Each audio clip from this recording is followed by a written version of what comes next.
the most admired man in the world, knocking out President Obama, who's taken that title for the past 12 years. But now it's Donald John Trump, 45, as some like to refer to him as. Let it sink in. President Trump, he did it. And he could do a lot more. Operation Warp Speed, the media said that it couldn't happen, and it happened. Now, of course, there are people having reservations about the vaccine, but he made it happen. Peace in the Middle East. Won't happen. It happened. Low unemployment. Can't happen. It happened. He got rid of laborious regulations. Job market booming. Blacks employed. Black poverty at the lowest levels ever. Barack Obama didn't do that. Donald John Trump did that. When they said that it couldn't happen, he made it happen. A conservative, a Republican president who constantly pushes back against the establishment. Party, people who say that they're conservative, they say that they're rhinos. Ben Sass, Mitt Romney, some even say Lindsey Graham, Mitch McConnell. Who knows? We'll soon find out come January 6th. It's not over until it's over. Where do you stand? Stand for something or fall. My guest tonight, or our guest tonight, is Heather Robinson, and of course, my host at Small Town, Andrew. Welcome them both. So what do you guys think about my opening statement? My opening comment about Donald John Trump, the man, the legend, the president. Love it, Rob. Love it. A little bit of theatrics there, but hey. Listen, we've all been subject to so much onslaught of brainwashing and negativity for all these years. It's been demoralizing and ridiculously over the top. I don't know how these people aren't ashamed of themselves. You know, it was beyond the healthy adversarial nature of press and president. It was a personal bashing of everything about the man and his family. And I think people who are discerning, even those who didn't support him, could see it was unfair, excessive. The media embarrassed itself with it. And it's just wonderful to hear you lay out the specifics of his accomplishments.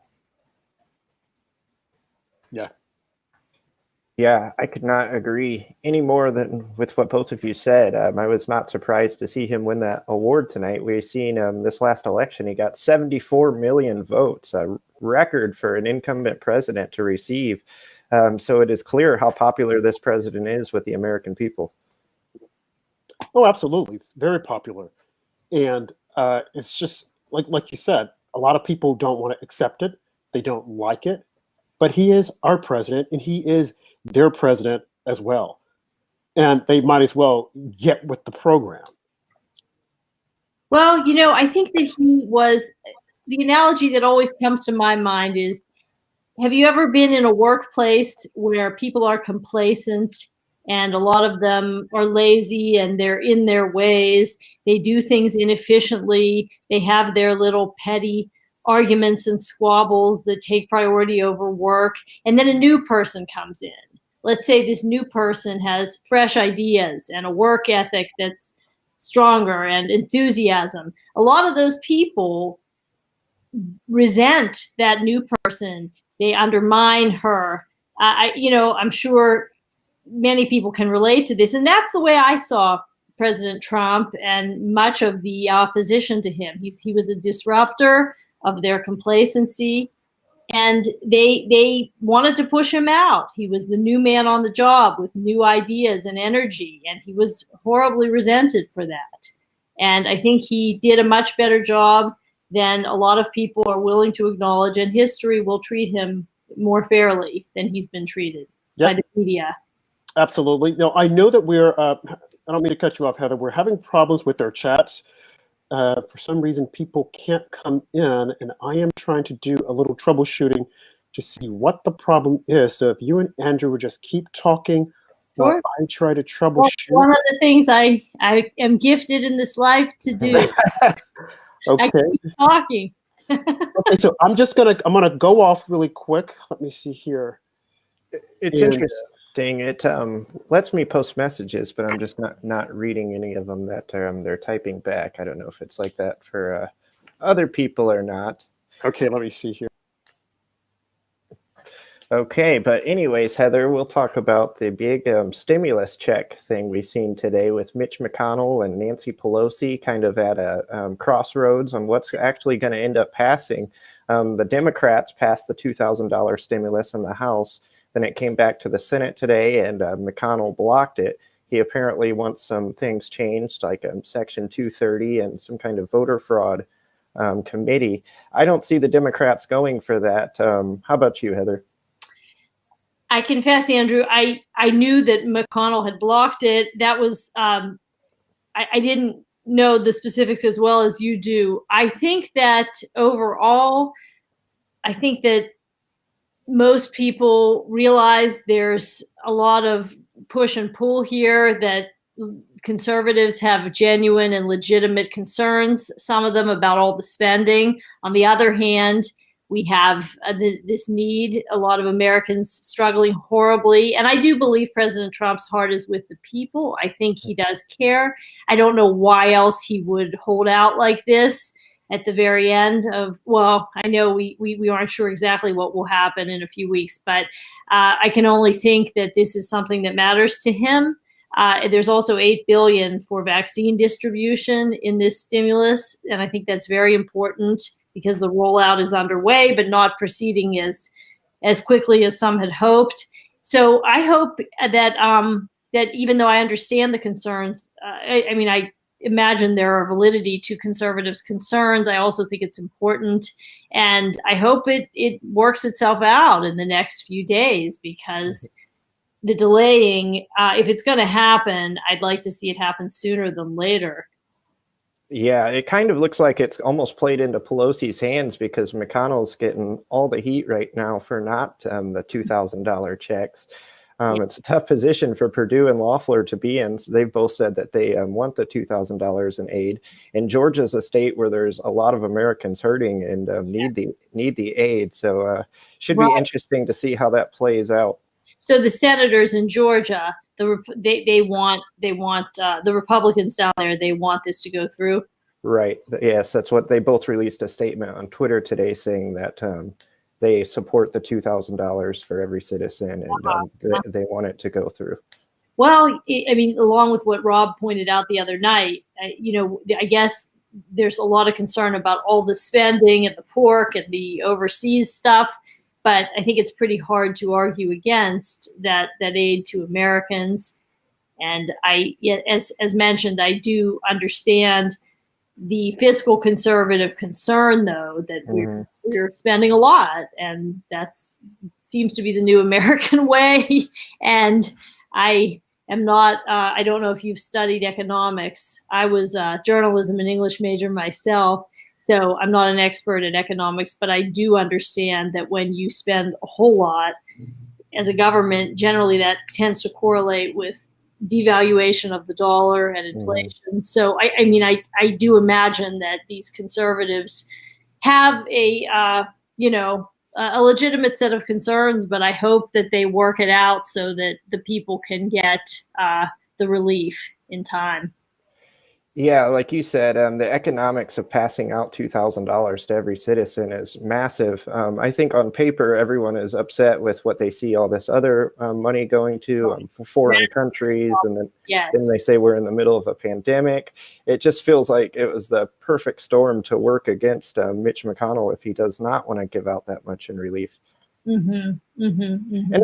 And another thing that doesn't make sense is those last stimulus checks that they passed out. I believe they passed them in March or April, and we've had 9 months of people being unemployed since then, and they're trying to pass us off with $600. It just doesn't make any sense, the optics of that. Right. Well, I imagine that the Paycheck Protection Program, that was thought to be a big boon to not just a business, but to the employees of American business. And so perhaps that was in lieu of direct payment to Americans. My understanding is that was supposed to, so that we weren't all on the dole, basically, so that people could hopefully keep their jobs, or that their jobs would be waiting for them. And the idea was to keep businesses open. Do you have a sense, Andrew? I said you seem to be right on top of everything, of what the efficacy of that has been. I mean, I know we talked about restaurants the last time. Unfortunately, 1 in 5 American restaurants is closed down for good, very unfortunately. Do you have any sense of the numbers on small business in general, to what extent the PPP has helped people stay in business and others to keep receiving their paychecks? Or I don't really know. Yeah, unfortunately, I am not aware of those statistics either, and just how much money has been passed out to save these small businesses that have been struggling throughout the year. Just Americans need aid. It's a shame this is getting held up for so long. It just looks like it's going to be another really bad situation, because everybody got excited about this $2,000, and now going back to $600, it's like a massive difference. I think a lot of people already had this money spent in their head.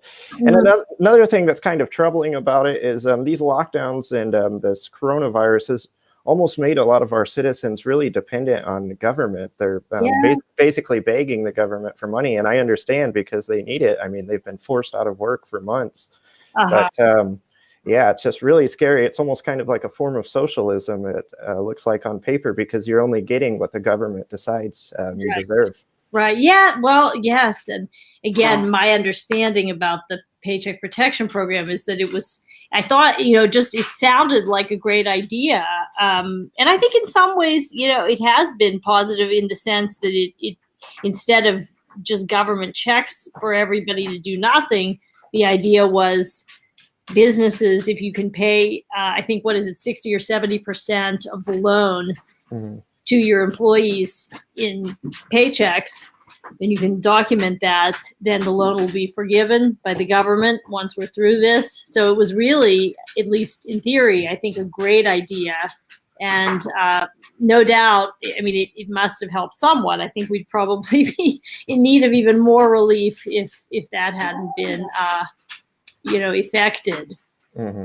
Heather, I know you're in Pennsylvania, so you're a long ways from Georgia, but do you have any gut feeling about how this Senate race is going to play out? We already seen the Georgia's presidential race. It's just filled with controversy, still court cases being brought to attention, being thrown out, all kinds of things going on down there in Georgia.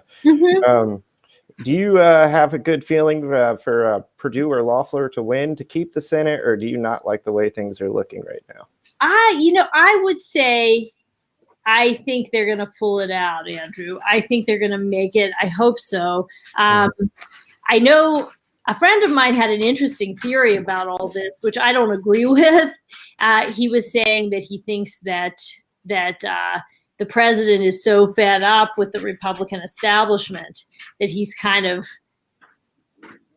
putting them in a very difficult position down there. And that, as far as the controversy about the payments and the stimulus, but I don't actually believe that. I think President Trump's heart is with the people. However, I guess these senators are in a tricky position, and it sounds like to me they're doing the right thing. I mean, I think that people need the relief. I think that'll probably help them if this goes through the stimulus, and I think they're gonna win. What do you think?